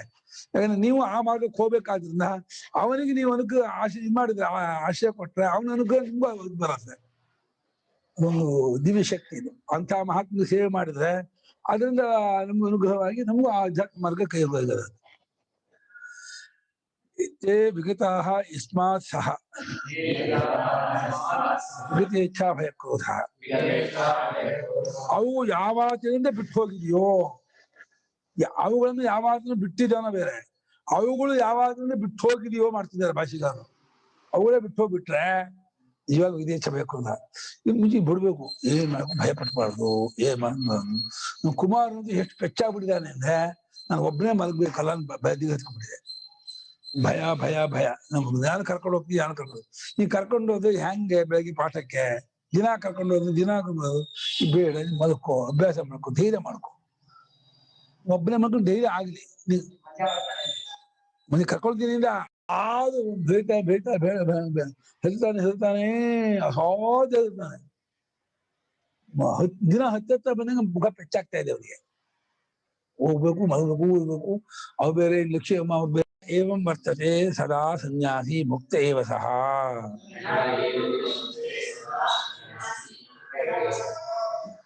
ನ ತಸ್ಯ ಮೋಕ್ಷಃ ಅನ್ಯ ಕರ್ತವ್ಯೋಸ್ತಿ. ಯಾವಾಗಲೂ ಹೀಗೆ ಇಚ್ಛಾ ಭಯ ಕ್ರೋಧ ಬಿಟ್ಟು ತಾಂತಾನಾಗಿ ಉಳಿದ ಪ್ರಯತ್ನ ಮಾಡ್ತಾ ಇದ್ರೆ, ಈಗ ನಿತ್ಯ ಯಾವಾಗ್ಲೂ ಮಾಡ್ತಾ ಇದ್ದಾನೆ ಅವನೇ ಸನ್ಯಾಸಿ. ಅವನು ಮತ್ತೆ ಮೋಕ್ಷಕ್ಕೆ ಇನ್ನೇನು ಪ್ರಯತ್ನ ಮಾಡ್ಬೇಕಾಗಿಲ್ಲ. ಅದನ್ನ ಮಾಡ್ತಾ ಮಾಡ್ತಾ ಮಾಡಿ ಮುಕ್ತನ ಆಗ್ಬಿಡ್ತಾನೆ. ಮುಕ್ತನಾಗಿರೋದು ಈ ಇಚ್ಛಾ ಭಯ ಕ್ರೋಧ ಆದಿಗಳಿಂದ ಜಾರದ ಹೊರಗೆ ಬಂದ್ಬಿಟ್ಟ. ಇದನ್ನ ಬಿಟ್ಕೊಂಡ ಎಲ್ಲ ಅನಾತ್ಮನ ಕಳ್ಸ್ಕೊಂಡ ಸ್ವರೂಪದಲ್ಲಿ ನೆಲೆ ನಿಂತ ಮುಕ್ತರಾದ ಅಂದ್ರೆ ಅವನು ಗೊತ್ತಾಗುತ್ತೆ ನಾವು ಮುಕ್ತನಾದೆ ಅಂತ. ಪ್ರಪಂಚದಲ್ಲಿ ಏನು ವ್ಯತ್ಯಾಸ ಗೊತ್ತಾಗಲ್ಲ, ಏನು ವಿಶೇಷವಾಗಲ್ಲ, ಯಾವ ವಿಶೇಷವೂ ಇರಲ್ಲ, ಏನ್ ಪವಾಡ ಇರಲ್ಲ, ಎಂದಲ್ಲ. ಪವಾಡ ಇರೋಲ್ಲ, ಮಾಡಕ್ ಹೋಗಲ್ಲ. ಈ ಜಗತ್ತೇ ದೊಡ್ಡ ಪವಾಡ, ಇನ್ನಂತ ಪವಾಡ ಮಾಡ್ತೇವೆ ನಾವು. ಸತ್ಯ ಕಂಡ್ಕೊಂಡು ಜನ ಬೇಡ ಗೊತ್ತಾ. ಜನರಿಗೆ ಮಾಯ ತೋರಿಸ್ತಾ ಇರಲ್ಲ, ಪವಾಡ ತೋರಿಸ ಅದು ಬೇಕು. ಅವನು ನಾಯಿ ಅಂತ ಕೂಗಿದ್ರೆ ಅದನ್ನ ಯಾರು ನೋಡಕ್ ಹೋಗಲ್ಲ. ನೀನ್ ನಾಯಿ ಅಂತ ಕೂಗಿದ್ರೆ ಇನ್ನೊಂದ್ಸಲ ಕೂಗು ನಾಯಿ. ಡೂಪ್ಲಿಕೇಟ್ ಮನುಷ್ಯಗೆ ಇಷ್ಟ ಆಗುತ್ತೆ. ನಾಯಿ ಅಂತ ಕೂಗ್ತಾನೆ, ಹಂದಿ ಅಂತ ಕೂಗ್ತಾನೆ, ಕತ್ತೆ ಅದನ್ನ ನೋಡಕ್ ಬರ್ತಾರೆ. ಅಲ್ಲೇ ನಾಯಿ ಕೂಗ ನೋಡೋಣ ಅಂತ ನೋಡೋದಿದೆ ಅಂತಾನೆ. ಸಹಜತೆ ಮನುಷ್ಯನಿಗೆ ಇಷ್ಟ ಆಗಲ್ಲ, ಅದು ವಿಕೃತಿ ಇಷ್ಟ ಆಗತ್ತೆ. ಯಾರೋ ನಾಯಿ ಅಂತ ಕೂಗ್ತಾರೆ, ಹಂದಿ ಅಂತ ಕೂಗ್ತಾರೆ, ಕೋಗಿಲೆ ಅಂತ ಪ್ರಾಣಿ ಮಿಮಿಕ್ರಿ ಮಾಡಿದ್ರೆ ಅದನ್ನ ನೋಡಕ್ಕೆ ಕೇಳಕ್ಕೆ ನುಗ್ಲು. ಅದೇ ಪ್ರಾಣಿಯಲ್ಲಿ ಕೂಗ್ತಾ ಇದ್ರೆ ಅದಂತ ನೋಡೋಣ. ಇದು ಮನುಷ್ಯರಿಗೆ ದೊಡ್ಡ ದೌರ್ಬಲ್ಯ, ಇದು ಅವಿವೇಕ. ಯಾವ ಸಹಜತೆ ಇಷ್ಟವಾಗಲ್ಲ, ವಿಕೃತಿ ಇಷ್ಟವಾಗತ್ತೆ ಇವನಿಗೆ. ವಿಕೃತಿ ಇಷ್ಟಪಟ್ಟು ವಿಕಾರದಾಗ ಸ್ವಲ್ಪದ ಜಾರಿ ಅನುಭವಿಸ್ತಾ ಇದ್ದಾನೆ, ಒದ್ದಾಡ್ತಾ ಇದ್ದಾನೆ. ಏನ್ ಮಾಡೋದು ಯಾವಾಗ ಈ ರೀತಿ ಯಾವಾಗ ನನಗೆ ಸದಾ ಯಹ ವರ್ತತೆ ಎಂದು ಭಾಷೆಗಾರರು. ಸದಾ ಈ ರೀತಿ ಇರುವವನು ಅವನು ಸನ್ಯಾಸಿ, ಅವನು ಮುಕ್ತನೇ, ಅವನು ಇನ್ನೇನು ಮಾಡ್ಬೇಕಾಗಿಲ್ಲ ಮುಕ್ತನಾಗೋದಕ್ಕೆ, ಅವನು ಕೃತಕೃತ್ಯನಾಗ ಅಂತ ಅವನು ಹೋಗುತ್ತಲ್ಲ. ಏವಂ ಸಮಾಹಿತ ಚಿತ್ತೇನ ಕಿಂ ವಿಜ್ಞೇಯಂ. ಈ ರೀತಿ ಸಮಾಧಾನಗೊಂಡ ಚಿತ್ತದಿಂದ ಕೂಡಿದ ಆತನು ಏನಂತ ತಿಳ್ಕೊಬೇಕಪ್ಪ ಅಂತ ಕೇಳಿದ್ರೆ ಅದನ್ನ ಭಗವಂತ ಮುಂದೆ ಶ್ಲೋಕ ಹೇಳ್ತಾನೆ. ತಿಳ್ಕೊಬೇಕು ಅದೇ ತಿಳಿಸ್ಕೊಳತ್ತೆ, ಅದೇ ಆಗ್ಬಿಡ್ತಾನೆ. ಇದು ತಿಳ್ಕೊಳ್ಳೋದು ಕೂಡ ನಮ್ಗೆ ಯಥಾಪ್ರಕಾರ ಒಂದು ತಪ್ಪರ್ಸ ಬರುತ್ತೆ. ಅಂದ್ರೆ ತಿಳಿಯುವ ನಾನು, ತಿಳಿಯುವ ಸಾಧನ, ತಿಳಿಯಬೇಕಾದ ವಸ್ತು ತ್ರಿಪುಟಿ ಬರುತ್ತೆ. ತ್ರಿಪುಟಿ ಇಲ್ಲ ಅಲ್ಲಿ, ಅದು ಅನುಭವಾತ್ಮಕವಾದ ವಿಚಾರವೇ ಹೊರತು ಜ್ಞಾನ ತ್ರಿಪುಟಿ ಇರೋದಲ್ಲ. ಅದು ವ್ಯವಹಾರ ದೃಷ್ಟಿಯಿಂದ ಹೇಳ್ತಾರೆ. ಸಮಾಧಾನ ನಮಸ್ಕಾರನಾಗಿ ಏನ್ ಅರ್ಥ ಮಾಡ್ಕೋಬೇಕಪ್ಪ, ಇದು ಅರ್ಥವಾಗೋದು, ತಿಳ್ಕೋದು ಅನ್ನೋಕ್ಕಿಂತ ಗೊತ್ತಾಗೋದು, ಅರ್ಥವಾಗೋದು ಏನಪ್ಪ ಅಂತ ಹೇಳಿದ್ರೆ, ಭೋಕ್ತಾರಂ ಯಜ್ಞ ತಪಸ ಸರ್ವಲೋಕ ಮಹೇಶ್ವರಂ ಸುಹೃದಂ ಸರ್ವಭೂತಾನಾಂ ಜ್ಞಾತ್ವಾ ಮಾಂ ಶಾಂತಿ ಮೃಚ್ಛತಿ.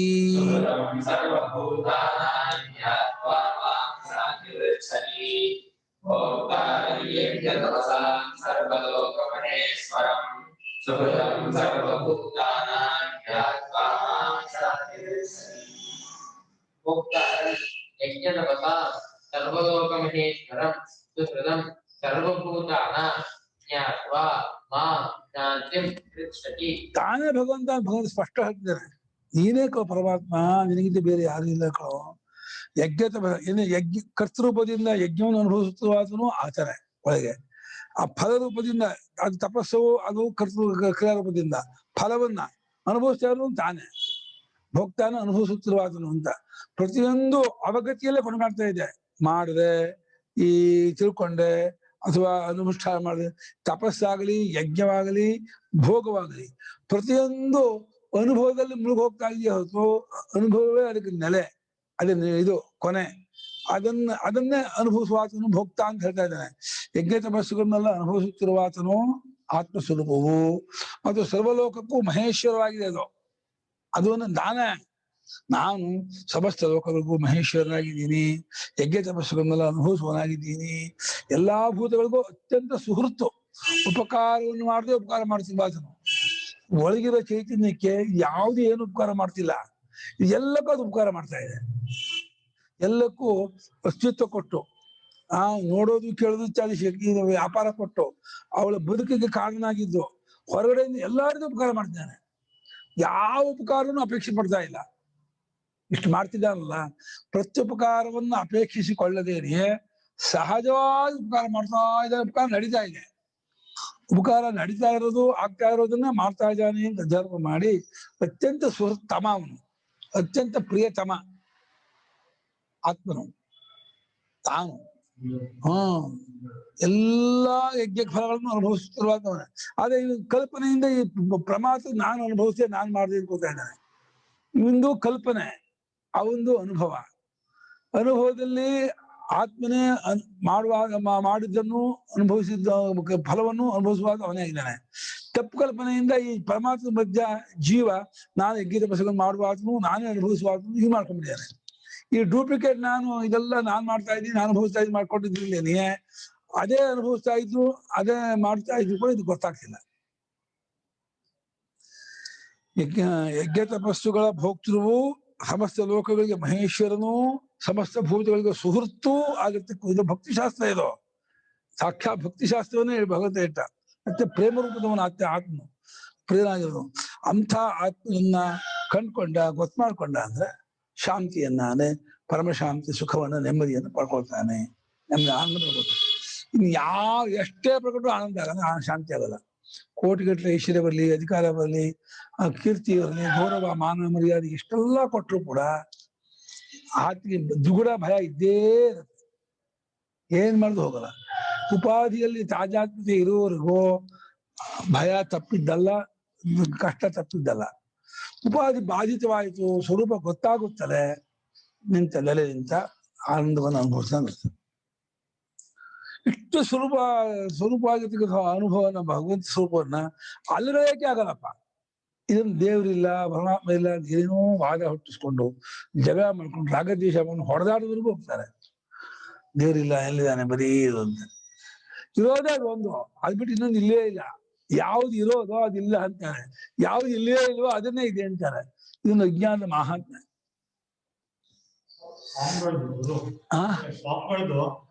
ಅದು ಆರ್ಟಿಕಲ್ಸ್ ಅಂಡ್ ಥಾಟ್ಸ್ ಅಂತ ಹೇಳಿದ್ನಲ್ಲ, ಲೇಖನ ಮತ್ತು ಆಲೋಚನೆ, ಅದ್ರಲ್ಲಿ ಫಸ್ಟ್ ಲೇಖನೇ ಆಧ್ಯಾತ್ಮ ಪ್ರಕಾಶದಲ್ಲಿ ಬರುತ್ತದೆ. ಶಾಸ್ತ್ರದ ಪ್ರಕಾರ ಇದನ್ನೇ ನಮ್ಮ ಪುರುಷಾರ್ಥ ಏನು ಅಂದ್ರೆ, ಈ ಒಂದು ಜ್ಯೋತಿ ಲೈಟ್ ಅನ್ನ ಕಳ್ಕೊಳ್ಳೋದು. ಇದೇ ನಮ್ಮ ಅಸ್ತಿತ್ವ, ಇದೇ ನಮ್ಮ ಬದುಕು. ಎದುರು ಇಲ್ಲ, ನಮ್ಮ ಹೋಗೋದು, ಮೂವ್ಸ್ ಇದೆಲ್ಲ ಇದೆ. Leaves, moves and as the being. ಹೌದು. ಭೋಕ್ತಾರಂ ಯಜ್ಞ ತಪಸಾಂ ವಿಜ್ಞಾನಾಂ ತಪಸಾಂಚ ಕರ್ತೃರೂಪೇಣ ದೇವತಾರೂಪೇಣ ಚ. ಯಜ್ಞ ತಪಸ್ಸುಗಳನ್ನು ಅನುಭವಿಸುವಾತನು. ಯಜ್ಞ ತಪಸ್ಸುಗಳನ್ನು ಯಜ್ಞಗಳದ್ದು ಮತ್ತು ತಪಸ್ಸುಗಳದ್ದು. ಯಜ್ಞ ತಪಸ್ಸು ಕರ್ತೃರೂಪವಾಗಿಯೂ ಇದೆ. ಯಜ್ಞ ತಪಸ್ಸು ಯಾವುದನ್ನು ಕುರಿತು ಮಾಡ್ತಾನೋ ಆ ದೇವತಾರೂಪವೂ ಇವನು. ಕರ್ತೃತ್ವವೂ ಅನುಭವ ಬರ್ತಾ ಇದೆ, ದೇವತಾರೂಪವೂ ಅವನಿಗೆ ಅನುಭವ ಬರ್ತಾ ಇದೆ. ದೇವತೆಗೂ ಇವನೇ ಆತ್ಮ, ಕರ್ತೃ ಆತ್ಮನಿಗೂ ಇವನೇ ಆತ್ಮ. ಇಬ್ಬರ ಆತ್ಮರು ಇಲ್ಲವೇ ಇಲ್ಲ. ಒಳಗೆ ಕರ್ತೃರೂಪದಿಂದಲೂ ದೇವತಾ ರೂಪದಿಂದಲೂ ಅನುಭವಿಸುತ್ತಿರುವಾದ ಇವನೇ ಪರಮಾತ್ಮ ಅಂತ. ಹೌದು, ಇಂದಾದಿಗಳಿಗೂ ಇವನೇ ಆತ್ಮ, ಇಂದಾದಿ ದೇವತಾ ರೂಪಗಳಿಗೂ ಇವನೇ ಆತ್ಮನಾಗಿದ್ದು, ಇಲ್ಲಿ ಯಜ್ಞ ರೂಪವನ್ನು ಯಜ್ಞಾನ ಅನುಷ್ಠಾನ ಮಾಡುವ ಕರ್ತೃವಾಗಿಯೂ ಇವನೇ ತೋರುತ್ತಿದ್ದು, ಈ ಕರ್ತೃತ್ವವನ್ನು ಅನುಭವಿಸ್ತಾ ಇದ್ದಾನೆ. ಭೋಕ್ತೃತ್ವದ ಆ ದೇವತಾ ಭೋಗವನ್ನು ಇವನೇ, ಅವ್ರು ಯಾರು ಅನುಭವಿಸ್ತಾ ಇಲ್ಲ. ಎಲ್ಲಾ ಜಾಗದಲ್ಲೂ ಅನುಭವಿಸೋನು ಇವನೇ. ಮಾಡುವನ ಅವಗತಿ ಇವನೇ. ನಮ್ಮ ಸ್ವತಃ ಮಾಡುವನಲ್ಲ, ಮಾಡುವುದೊಂದು ವಿಶೇಷ ಇಲ್ಲ. ಅದು ಮಾಡಿದ್ದರ ಅವಗತಿ ಆಗೋದು ಇವನಿಗೇನೆ, ಮಾಡದೆ ಗೊತ್ತಾಗೋದು. ಭೋಕ್ತಾರಂ ಯಜ್ಞ ತಪಸ್ಸುಗಳನ್ನ ಅಂದ್ರೆ ಯಜ್ಞವನ್ನು ತಪಸ್ಸನ್ನು ಕರ್ತೃಪನ್ನು ದೇವತಾ ರೂಪದಿಂದಲೂ ಅನುಭವಿಸುತ್ತಿರುವ ಆತನು ಇವನೇ ಆಗಿದ್ದಾನೆ. ಸರ್ವಲೋಕ ಮಹೇಶ್ವರಂ ಸರ್ವೇಷಾಂ ಲೋಕಾನಾಂ ಮಹಾಂತಂ ಈಶ್ವರಂ. ಸರ್ವಲೋಕಗಳಿಗೂ ಮಹೇಶ್ವರ ಇದ್ದಾನೆ. ಎಲ್ಲರಿಗೂ ಹೆಚ್ಚಿನ ಈಶ್ವರ ಅಂದ್ರೆ ಎಲ್ಲರನ್ನು ಅಸ್ತಿತ್ವದಿಂದ ಮೊದಲುಕೊಂಡು ಆಳುವಾತನು. ಇರುವಿಕೆಯು ಇವನ ಅಧೀನವೇ. ಇದೇ ತೋರುತ್ತೆ, ಅಳತೆ, ಅಷ್ಟು ಇವನ ಅಧೀನವಾದ್ದರಿಂದ ಇವನ ಈಶ್ವರತ್ವ ರಾಜನಾಗೆ ಒಂದ್ ಮೇಲೆ ನಿಂತ್ಕೊಂಡು ಪರಿಚ್ಛಿನ್ನವಾಗಿದ್ದು ಆರ್ಡರ್ ಮಾಡಿ ಆಳೋದಲ್ಲ. ಅದರ ಎಲ್ಲಾ ಆರಂಭದಿಂದ ಅಂತ್ಯದವರೆಗೆ ಎಲ್ಲಾ ವ್ಯಾಪಾರವು ಇವನ ಸನ್ನಿಧಿಯಲ್ಲೇ ನಡೆಯುತ್ತೆ. ಇವನ ಸನ್ನಿಧಿಯಲ್ಲೇ ಅಷ್ಟು ನಡೆಯೋದಾದ್ರಿಂದ ಇವನೇ ಅದಕ್ಕೆ ಒಡೆಯಲಾಗಿದ್ದಾನೆ. ಸುಹೃದಂ ಸರ್ವಭೂತಾನಾಂ ಸರ್ವಪ್ರಾಣಿನಾಂ. ಎಲ್ಲಾ ಪ್ರಾಣಿಗಳಿಗೂ ಸುಹೃತ್ತ ಇದ್ದಾನೆ ಅಂತ ಬರೀತಾರೆ. ಪ್ರತ್ಯುಪಕಾರ ನಿರಪೇಕ್ಷಿಯ ಉಪಕಾರಿಣಂ ಸರ್ವಭೂತಾನಾಂ ಹೃದಯೇಶಯಂ ಸರ್ವಕರ್ಮ ಫಲಾಧ್ಯಕ್ಷಂ ಸರ್ವಪ್ರತ್ಯಯ ಸಾಕ್ಷಿಣಂ ಮಾಂ ನಾರಾಯಣಂ ಜ್ಞಾತ್ವಾ ಶಾಂತಿಂ ಸರ್ವ ಸಂಸಾರೋಪರತಿಂ ಪೃಚ್ಛತಿ ಪ್ರಾಪ್ನೋತಿ. ಎಲ್ಲಾ ಭೂತಗಳಿಗೂ ಸುಹೃತ್ತ ಆಗಿರುವನು ಒಂದು.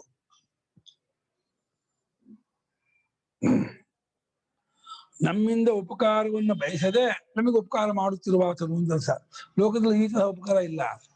ಪರಸ್ಪರ ಉಪಕಾರಕ್ಕೆ ಇದೆಯಾ ಹೊರತು ಲೋಕದಲ್ಲಿ ಸುಮ್ಮನೆ ಒಂದ್ ಸೈಡಿಂದ ಉಪಕಾರ ಮಾಡ್ತಾ ಇರ್ತೀನಿ ಅಂತ ಖಂಡಿತ ಇಲ್ಲವೇ ಇಲ್ಲ.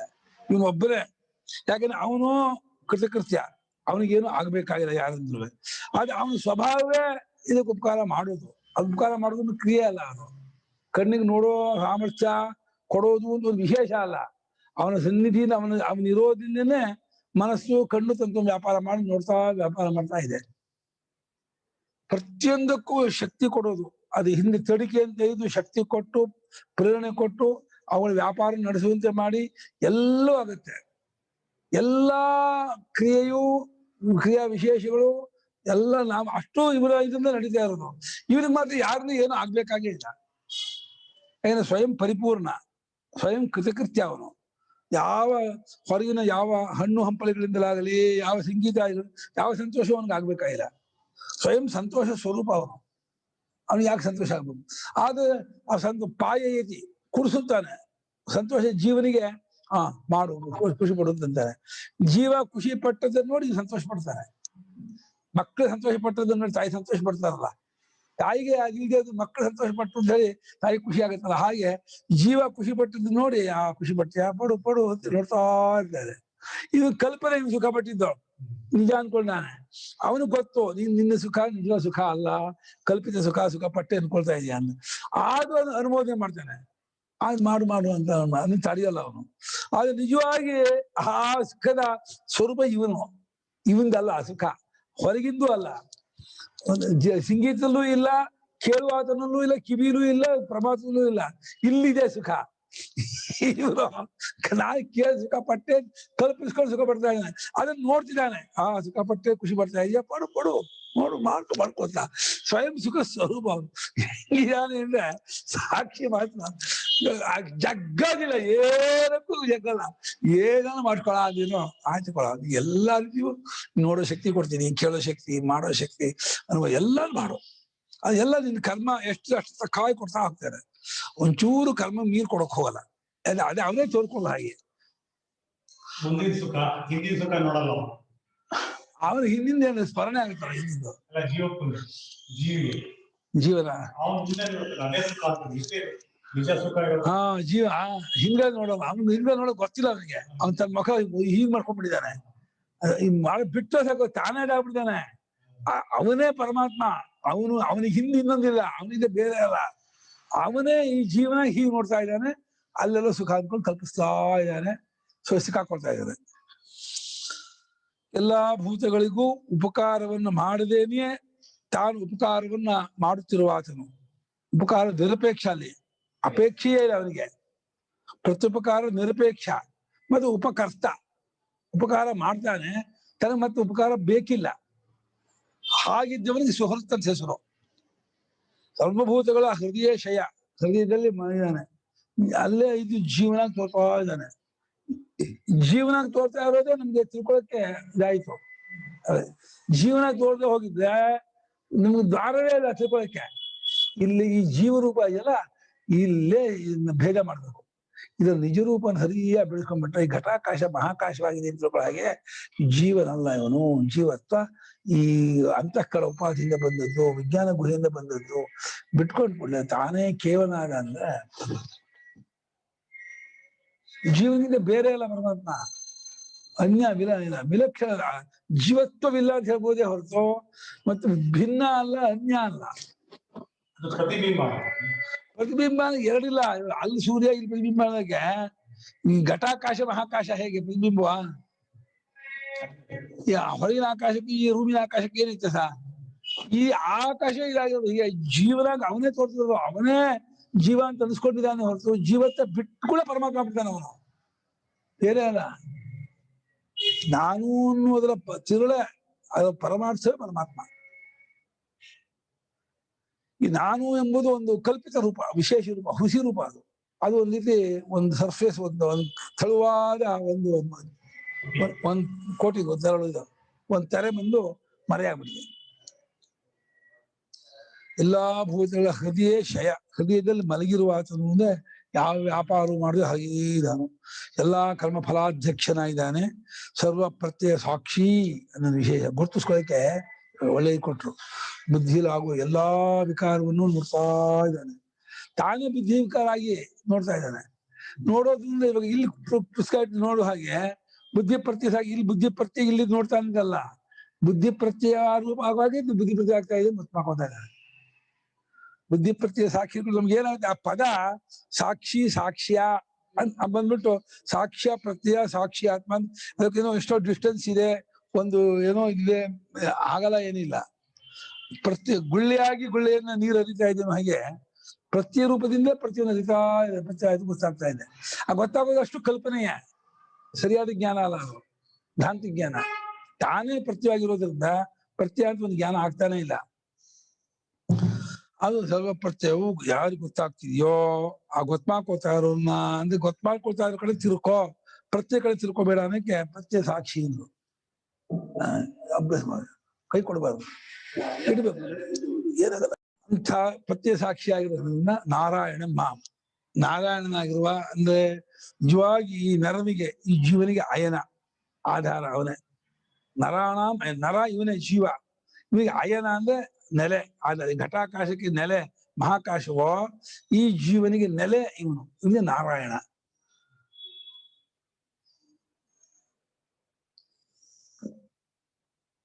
ಅಂತ ನಾರಾಯಣ ಮಾಂ ಜ್ಞಾತ್ವಾ ಅಂದ್ರೆ ನಾರಾಯಣೋಸ್ಮಿ ಇತಿ ಜ್ಞಾತ್ವಾ ಅಂತ ನನ್ನನ್ನು ತಿಳ್ಕೊಂಡು ಅಂದ್ರೆ ಅಹಮಸ್ಮಿ ನಾರಾಯಣ, ನಾನೇ ಈ ನರನಾಗಿರುವ ಜೀವನಾಗಿರುವ ಈ ಪ್ರಮಾಸುವಿಗೆ ನೆಲೆಯಾದವನು ಎಂಬುದಾಗಿ ಜೀವತ್ವವನ್ನು ಬಿಡ್ಕೊಂಡು ಕೇವಲ ರೂಪದಿಂದ ಉಳಿದ ಅಂದ್ರೆ ತಿಳಿದ ಉಳಿದ ಬೇರೆ ಅಲ್ಲ, ಗೊತ್ತಾಯ್ತು ವರ್ಷ. ಆಗ ಎಲ್ಲಾ ಸಂಸಾರವು ಅಡಗೋಯ್ತು, ಉಪರತಿ ಆಯ್ತು, ಶಾಂತವಾಯಿತು. ಶಾಂತಿ ಮೋಕ್ಷವನ್ನು ಹೊಂದಿದ ಪಡೆದ ಕಥಕಥನ ಮಸ್ತ್ ಹೇಳಿದ್ರೆ ಅತ್ಯಂತ ಸುಲಭ ತಮ ಈ ಜ್ಞಾನ. ಅಂದ್ರೆ ಬಿಡೋಕ್ ಅಭ್ಯಾಸ ಮಾಡ್ಕೋಬೇಕು. ಈ ತಾದಾತ್ಮತೆಯನ್ನು ಹೊಂದೋದನ್ನ ಬಿಟ್ಕೊಂಡು ಹೋದ್ರೆ ಅತ್ಯಂತ ಏನ್ 5 ಪೈಸೆ ಖರ್ಚು ಮಾಡ್ಬೇಕಾಗಿಲ್ಲ, ಯಾರಿಗೂ ಡೊಗ್ಸಸ್ತಿ ಹೊಡಿಬೇಕಾಗಿಲ್ಲ, ಯಾರ ರೆಕಮೆಂಡೇಶನ್ ಬೇಕಿಲ್ಲ, ಯಾರಿಗೂ ಬೇಕಿಲ್ಲ. ತಾನಾಗಿ ಉಳಿಯೋದನ್ನ ಸರಿಯಾಗಿ ಅರ್ಥ ಮಾಡ್ಕೊಂಡು ನಿಂತ ಅಂತಂದ್ರೆ ಗೊತ್ತಾಯ್ತು. ಸುಷುಪ್ತಿ ಅನುಭವ ಮತ್ತೆ ಹೇಗೆ ಅಲ್ಲಿದ್ದಾಗ ನಾನು ಹೇಗಿದ್ದೆ ಅನ್ನೋದನ್ನ ಜ್ಞಾಪಿಸ್ಕೊಳ್ಳೋದು. ಅಂದ್ರೆ ಈಗ ನಾನು ಯಾಕೆ ಹೀಗಿದ್ದೀನಿ, ಈ ಉಪಾಧಿ ರೂಪದಿಂದ ಯಾಕೆ ಹೋಗ್ಕೊಂಡಿದೀನಿ, ಉಪಾಧಿ ನನ್ನ ನಿಜ ರೂಪಕ್ಕೆ ಸೇರಿದೀಯಾ, ಉಪಾಧಿ ಬಿಟ್ಟು ಇರಬಲ್ಲೆನಾ, ಉಪಾಧಿ ನಂಗೆ ಗೊತ್ತಾಗ್ತಿದ್ಯಾ, ಯಾವುದೇ ಗೊತ್ತಾಗ್ತಿದ್ಯೋ ಅದು ಯಾವುದು, ಅದು ಹೇಗಿದೆ ಅಂತ ಹೇಳಿ ಆ ಗೊತ್ತಾಗುತ್ತಿರುವ ಗೊತ್ತು ಮಾಡ್ಕೊಳ್ಳುತ್ತಿರುವ ಅನುಭವದಲ್ಲಿ ಉಳಿಯೋದು, ನಿಲ್ಲೋದು ಅಥವಾ ತಾನಾಗೋದು, ಅದು ಗೊತ್ತಾಯ್ತು ಅಂತಾಗತ್ತೆ. ಅಷ್ಟೇ ಅದು ಶಬ್ದ ಸ್ವಲ್ಪ ಕ್ಲಿಪ್ತವೇ, ಅದು ಪರಿಚಯ.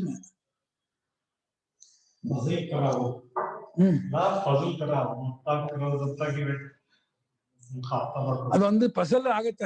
ಅದು ಯಾವಾಗ ಅಂದ್ರೆ ಈ ಗಟ್ಟಿದ್ದ ಫಸಲ್ ಆಗತ್ತೆ.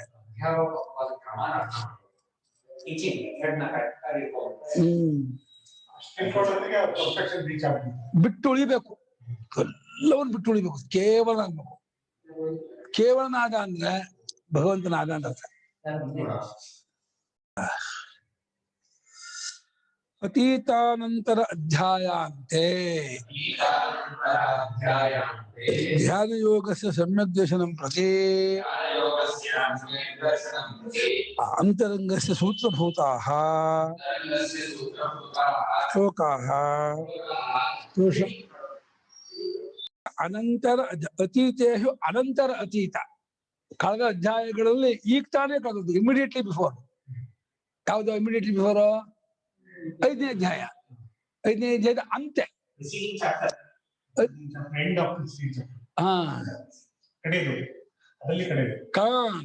ಕಳೆದ ಅಧ್ಯಾಯಗಳ ಕಡೆಯ ಅಧ್ಯಾಯ.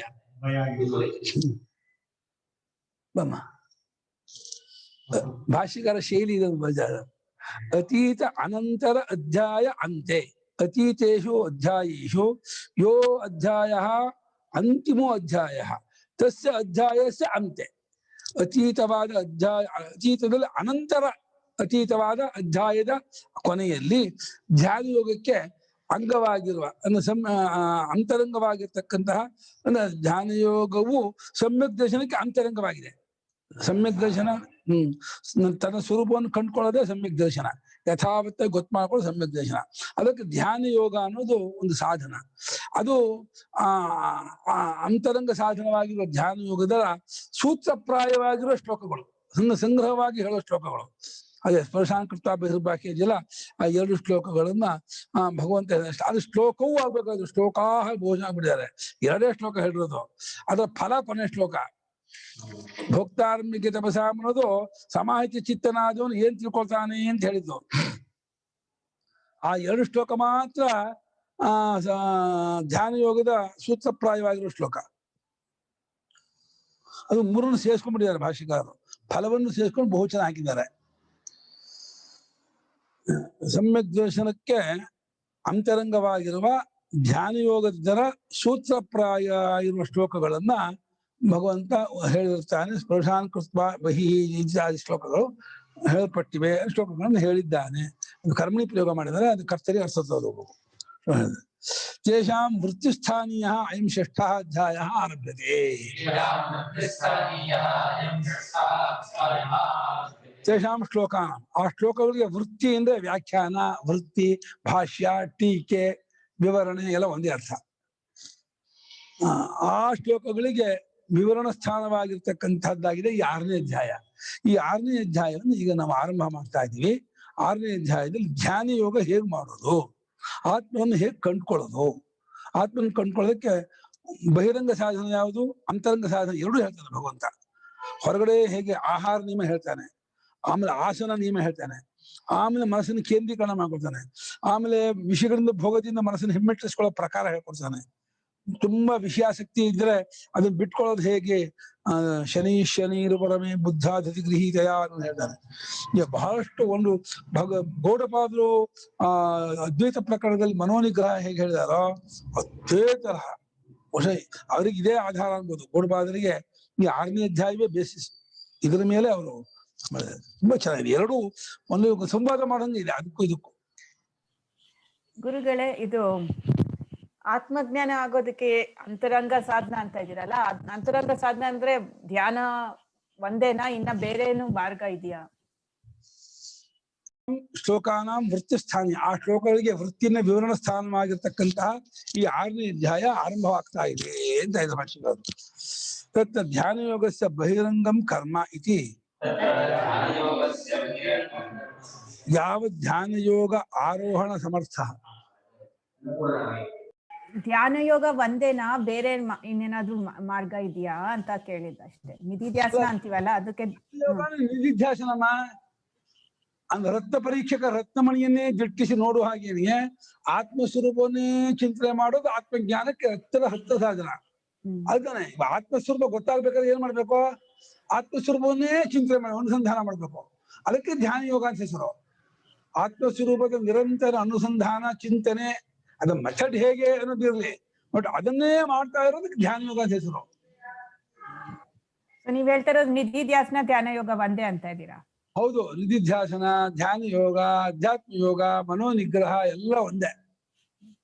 ರತ್ನ ಪರೀಕ್ಷಕ ರತ್ನವನ್ನೇ ದಿಟ್ಟಿಸಿ ನೋಡುವ ಹಾಗೇನೆಯೇ ಅಲ್ಲೇ ತದೇಕ ಚಿತ್ತನಾಗಿ ಅಂದ್ರೆ ಆತ್ಮನಲ್ಲಿಯೇ ಮನಸ್ಸನ್ನು ನಿಲ್ಲಿಸ್ತಾ ತನ್ನ ಮನಸ್ಸಿನ ಮನಸ್ಸನ್ನು ಕಳ್ಸ್ಕೊಂಡು ತಾನೇ ತಾನಾಗಿ ಉಳಿಯುವ ಪ್ರಯತ್ನ ವಿಶೇಷ ಧ್ಯಾನ ಯೋಗ ಅಂದ್ರೆ.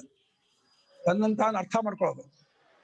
ನಾನು ಅರ್ಥ ಆಗ್ಬೇಕು, ನನಗೆ ಅರ್ಥವಾಗ್ಬಿಟ್ಟೆ ಅಂದ್ರೆ ನಾನು ಯಾರು ಗೊತ್ತಾಗ್ತೀನಿ. ನಾನ್ ಯಾರು ಅಂತ ಅರ್ಥವಾಗ್ತಾ ಇಲ್ಲ. ಅದೇ ಗೊತ್ತಿಲ್ಲ, ಅದೇ ಅದು ಬೇಸಿಕ್ ಗೊತ್ತಿಲ್ಲ. ಅದೇ ಎಂಡು ಹೌದು, ಬೇಸಿಗೂ ಹೌದು. ಎಲ್ಲ ಪುರಾಣವ ನೀನರಿತನ್ನುವ ನಿನ್ನ ಪುರಾಣವ ನೀನರಿಯೇತ. ಬಹಿರಂಗಂ ಕರ್ಮ ಯಾವ ಧ್ಯಾನ ಯೋಗಾರೋಹಣ ಸಮರ್ಥ ತಾವ ಗೃಹಸ್ಥೇನ ಅಧಿಕೃತೇನ ಕರ್ತವ್ಯಂ ಕರ್ಮ ಇತ್ಯತಃ ತಸ್ತೌತಿ.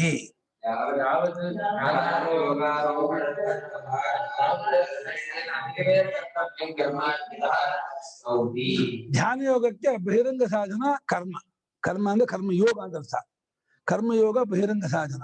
ಕರ್ಮಯೋಗನ ಚಿತ್ತಶುದ್ಧಿ ಹೊಂದಿ ಚಿತ್ತೈಕಾಗ್ರತೆ ಹೊಂದಿದಾಗ ಧ್ಯಾನ ಯೋಗ ಮಾಡೋದಕ್ಕೆ ಅರ್ಹನಾಗ್ತಾರೆ. ಆದ್ರಿಂದ ಆ ಕರ್ಮವನ್ನು ಎಲ್ಲಿವರೆಗೆ ಮಾಡ್ಬೇಕು ಅಂದ್ರೆ ಎಲ್ಲಿವರೆಗೆ ಧ್ಯಾನ ಯೋಗವನ್ನು ಹತ್ಕೊಳ್ಳೋದಕ್ಕೆ ಸಮರ್ಥನಾಗುವುದಿಲ್ಲವೋ, ಸಮರ್ಥನಾಗ್ತಾನೋ ಅಲ್ಲಿವರೆಗೆ. ನಾವು ಧ್ಯಾನ ಯೋಗಕ್ಕೆ ಹತ್ಕೊಳ್ಳೋದಕ್ಕೆ ಸಮರ್ಥನಾಗುವವರೆಗೂ ಕರ್ಮವನ್ನು ಮಾಡ್ಬೇಕು. ಧ್ಯಾನ ಯೋಗ ಹತ್ಕೊಳ್ಳೋ ಸಮರ್ಥನ ಆದ ಅಂದ್ರೆ ಕರ್ಮ ಬಿಟ್ಟೋಗತ್ತೆ. ಸರ್ವದಾ ಧ್ಯಾನವನ್ನೇ ಮಾಡ್ತಾ ಮಾಡ್ತಾ ಪ್ರಪಂಚ ಅರಿಯೋ ಹೋಗ್ಬಿಡುತ್ತೆ. ಪ್ರಪಂಚ ಅರಿವು ಹೋಗುದು ಎಷ್ಟರ ಮಟ್ಟಿಗೆ ಊಟ ಮಾಡಿದಿನ ಇಲ್ಲ ಅಂತ ಗ್ಯಾಪ್ ಆಗಲ್ಲ. ಊಟ ಮಾಡಿದ್ ಮರ್ಸ್ ಹೋಗುತ್ತೆ ಅಥವಾ ಇದು. ಹಾಗಾಗಿ ಇನ್ನು ಸಂಧ್ಯಾದಿಗಳು, ಅಗ್ನಿಹೋತ್ರ, ವೇದಾಧ್ಯಯನ ಬಿಟ್ಟು ಏನು ಆಶ್ಚರ್ಯ ಇಲ್ಲ. ಅಲ್ಲಿಯೇ ಪುಸ್ತಕಿಲ್ಲ ಅಂತ ಬಿಟ್ಟು ಹೋಗುತ್ತೆ. ನಮ್ಮ ಸುಬ್ರಾಶಿಮರು ಅಂತ, ನೀವು ಟಿವಿ ನೋಡಲ್ವಾ, ಪೇಪರ್ ನೋಡಲ್ವಾ ಅಂತಂತೆ. ನಂಗೆ ಪುರುಸತ್ತೇ ಇಲ್ವಲ್ಲ ಅಂದ್ರಂತೆ. ಪುರುಸತ್ ನೋಡ್ಬಾರ್ದು ಅಂತ ಅನ್ಕೊಂಡು ನೋಡಲ್ಲ ಅನ್ನೋದು ಸಾಮಾನ್ಯ ಸಾಧಕ ನೋಡಕ್ ಟೈಮೇ ಇಲ್ಲ, ಪುರ್ಸತ್ತೇ ಇಲ್ಲ. ನಂಗೆ ಯಾವಾಗ ಬರೆಯೋದು ಓದೋದು ಪಾಠ ಹೇಳೋದು ಅದರಲ್ಲೇ ಇರ್ತೀನಿ, ನಂಗೆ ಟೈಮ್ ಇದೆ ಅಂತಾರೆ. ಹಂಗಿರ್ಬೇಕು, ಪುರ್ಸತ್ತಿಲ್ಲ ಅಂತ ಆಗ್ಬೇಕು. ಆತ್ಮಚಿಂತನೆಯಲ್ಲೇ ಮುಳುಗಿರುವ ಧ್ಯಾನ ಯೋಗಿಗೆ ಕರ್ಮ ಮಾಡೋಕ್ಕೂ, ಭಜನೆ ಪೂಜೆ ಜಪ ಮಾಡೋಕ್ಕೂ, ಬೇರೆ ಲೌಕಿಕವಾದ ವ್ಯವಹಾರ ಯಾವುದಕ್ಕೂ ಟೈಮ್ ಇಲ್ಲ. ಸರ್ವದಾ ಆತ್ಮನ್ಯವಾತ್ಮಾನಂ ಪಶ್ಯತಿ ಸರ್ವಮಾತ್ಮಾನಂ ಪಶ್ಯತಿ ತನ್ನಲ್ಲೇ ಕಂಡ್ಕೊಳ್ತಾ ಇರ್ತಾರೆ. ಅದು ಧ್ಯಾನ ಯೋಗದ ಶುರುನಾ? ಅಲ್ಲ, ಧ್ಯಾನ ಯೋಗದ ಶುರುವಲ್ಲೂ ಆದಿ ಮಧ್ಯ ಅಂತ ಇದೆ. ಮುಳುಗಿ ಬಿಡೋದು ಕೊನೆಯದು, ಮಾಡ್ತಾ ಆರಂಭ ಮಾಡೋದು ಶುರು. ಎಷ್ಟೆಷ್ಟು ಮಾಡ್ತಾ ಬೆಳಿತಾ ಬೆಳಿತಾ ಬೆಳಿತಾ ಹೋದ್ರೆ ಮಧ್ಯ ಅಂತ ಆಗುತ್ತೆ. ಹೌದು, ಅದು ಶುರು. ಅದು ಶುರುವೇ, ಸಮಯವೇ ಇಲ್ಲ ಅಂತ ಧ್ಯಾನ ಯೋಗ ಮಾಡ್ತಾ ಇರೋದು ಆರಂಭ. ಮಾಡ್ತಾ ಮಾಡ್ತಾ ಅದು ಬೆಳೆಸ್ಕೊಂಡು ಹೋಗುತ್ತಾ ಇರೋದು ಮಧ್ಯಮ. ಅದು ಮುಳುಗೋದು ಅದು ಕೊನೆಯ ಹಂತ. ಮುಳುಗಿನ ಯಾವತ್ತು ಪರಿಚಯವಾಗುತ್ತಲ್ಲ ಮುಕ್ತನಾದ. ಬಿಟ್ಟು ಹೋಗುತ್ತೆ. ಹಾ, ಇವಾಗ ನಿಮ್ಗೆ ನೀವು ಕೆಲಸ ಡ್ಯೂಟಿಲಿ ಇದ್ದಾಗ ನಿಮ್ಮ ಫಂಕ್ಷನ್ ಯಾಕೆ ಹೋಗ್ತಿಲ್ಲ ಹೇಳಿ?